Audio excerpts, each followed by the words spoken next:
We're staying with the disturbing discovery by the World Health Organization that 51 new cases of circulating variant polio virus have been detected in Nigeria from January to August 13 this year. Out of the new cases, the Northwest Zone accounts for 92%, spanning 15 local government areas. 47 of the cases are from states in the Northwest Zone that are facing security challenges, a situation that has now become a major concern for all stakeholders in the health sector.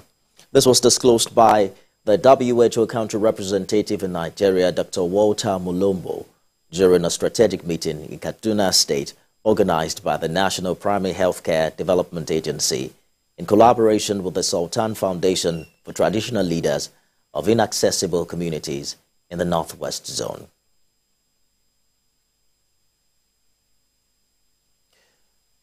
And for more of this discovery, I'm joined by medical doctor Adekemi Alabi. Dr. Alabi, thank you for joining us on the news tonight. What did you think is responsible for this situation for a country that has been certified polio-free some 3 years ago? Okay, thank you very much for having me, Cindy. First, I have to correct that Nigeria was certified free of the wild form of polio. We certified free in 2020 of wild polio.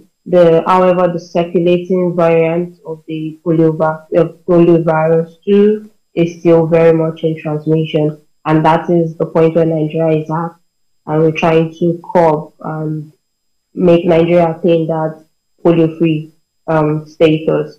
So I think a number of factors could have contributed to these new cases that have been reported by the WHO. I think chief among them is the insecurity in the northwest part of the country. Of course, the health ministry will have to sensitize the workers to go about vaccinating children under the ages of 5. And if you cannot ensure the security of the healthcare workers, nobody's going to put their neck on the line to ensure vaccination of children in these communities. Another key factor I think could have contributed to this is health education. At the end of the day, poliomyelitis is an infection best prevented than cured. As of right now, there are no known cures. It is best prevented. And a lot of people, I believe in the Northwest, are still of that opinion. Certain areas, not all of them, a vast number of them are now aware of the importance and the benefits to be derived from vaccination. However, there are still pocket-sized communities that are still not well informed about the importance of vaccines and vaccination of children, especially under the age of 5 years, in the works of preventing the transmission of COPV type 2. So how is this how is this new variant different from the wild polio? Okay, so the wild polio virus is the one that would usually cause the paralysis associated with poliomyelitis. These new variants are not the types that cause paralysis. That is the major difference in the two of them. So it's not as virulent or virulent. Are you saying that it's not going to cause as much harm as the one that Nigeria is certified free of? Yes, exactly. But however, the virulence...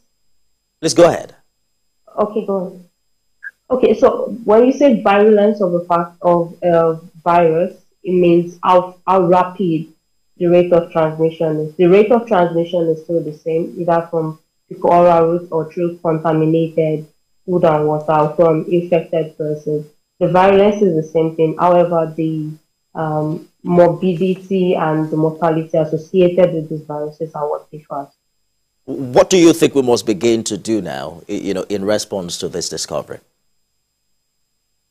I think the health ministries as well as the stakeholders, the community leaders, the traditional rulers also have a role to play, as well as the community members. We need to intensify the health promotion and prevention, as well as educating people on the importance of vaccination. That's one. Number two, would have to increase the reach. Areas that have been previously inaccessible to vaccinators there needs to be a pathway that has to be open to allow access into these communities so that a larger number of people who have never been vaccinated need to be vaccinated. Because at the end of the day, continuous vaccination through the oral polio vaccines, continuous vaccinations help prevent the spread Indeed. of poliomyelitis. So there needs to be an intensified effort to access previously inaccessible areas, especially in these regions that are most affected. Dr. Adekemi Alabi, thank you for talking to us on the news tonight. You're welcome.